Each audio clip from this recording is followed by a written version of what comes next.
Մոսկվան եւ Երևանը քննարկում են Կապանում Ռուսաստանի գլխավոր հյուպատոսության եւ Վլադիկավկազում Հայաստանի հյուպատոսական բաժանմունքի բացման հարցը։ Այս մասին ՌԻԱ Նովոստիին հայտնել է Վլադիկավկազում Ռուսաստանի Դաշնության արտգործնախարարության ներկայացուցիչ Բագիր Մամիևը։ Հյուպատոսական գրասենյակ բացելու ծրագրերի մասին Հայաստանի արտգործնախարար Արարատ Միրզոյանը ի դեպ դեռևս 2023 թվականին է հայտարարել։ Այսօրվա դրությամբ տվյալ հարցը, ինչպես նաեւ Կապանում Ռուսաստանի գլխավոր հյուպատոսության բացման հարցը երկկողմ օրակարգից հանված չէ, սակայն որոշակի ժամկետների մասին խոսելը վաղաժամ է, ասել է Մամիևը։ Հայաստանի աշխարհում առաջին քրիստոնյա ազգի առաքելական եկեղեցու առաջնորդը եւ 6 այլ բարձրաստիճան հոգեվորականներ ուրբաթ օրը կկանգնեն դատարանի առջև կառավարության հետ սուր պայքարի հերթական էսկալացիայի շրջանակում։ Այս մասին գրում է միջազգային լրատվական գործակալությունը։ Գործակալությունը գրում է, թե կաթողիկոս Գարեգին Բն, ով եկեղեցին ղեկավարում է 1999 թվականից, մյուս ամբաստանյանների հետ մեկտեղ մեղադրվում է քաղաքացիական դատարանի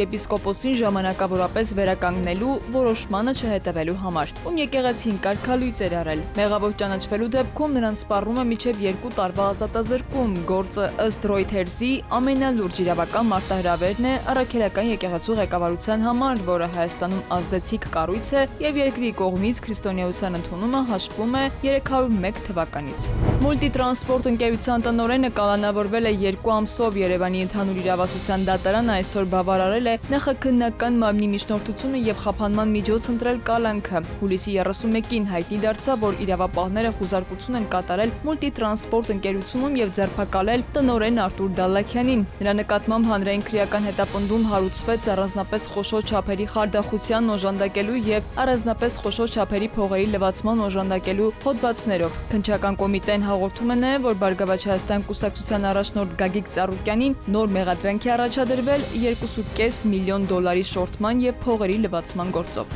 Երևանի ընտրված դեղատներում անվճար հասանելի են ՄԻԱՎ-ի ինքնաթեստավորման OraQuick արագ թեստը։ Այս ծրագրին մասնակցող դեղատներում հնարավոր է ձեռք բերել ինքնաթեստավորման թեստ։ Այն անվճար է անանուն առանց անձնական տվյալներ տրամադրելու, հեշտ կիրառելի է տնային պայմաններում, իսկ արդյունքը պատրաստ է լինում մոտ 20 րոպեում։ ՄԻԱՎ-ի կարգավիճակի իմացությունը ըստ մասնագետների կարևոր քայլ է սեփական եւ շրջապատի առողջության պահպանման համար։ Կառավարությունը հաստատել է Սպիտակում նորակառույց շենքի 23 բնակարանի հատկացումը երկրաշարժի հետևանքով անօթևան մնացած ընտանիքներին։ Բնակարանները կտրամադրվեն հաստատված ցանկում ընդգրկված ընտանիքներին, որոնք վերջին 36 ամիսների ընթացքում առնվազն 183 օր փաստացի գտնվել են Հայաստանում։ Նվիրաբերված բնակարանները 10 տարի չեն կարող օտարվել, իսկ չբաշխված բնակարանները կներառվեն սոցիալական բնակարանային ֆոնդում։ Արարատի մարզի Նորապատ բնակավայրում գործող բենզալսակայանում պայթյուն է տեղի ունեցել։ Դեպքի մասին ահազանգը ըստ Շամշյան.com-ի ստացվել է օգոստոսի 6-ին ժամը 12:20-ի սահմաններում։ Տեղում պարզվել է, որ քաղաքացիների օգնությամբ 2 հոգի տեղափոխվել են Արմավիր բժշկական կենտրոն։ Նրանցից մեկը բենզալսակայանի աշխատակից է, մյուսը հաճախորդ դեպքի փաստով նախաձեռնել է քրեական վարույթ։ Իրավապահները պարզում են բենզալսակայանի սեփականատիրոջ եւ վիրավորների ինքնությունը։ Պայթյունը տեղի ունեցել բենզալսակայանի տարածքում հողի տակ տեղադրված բենզինի բաքում։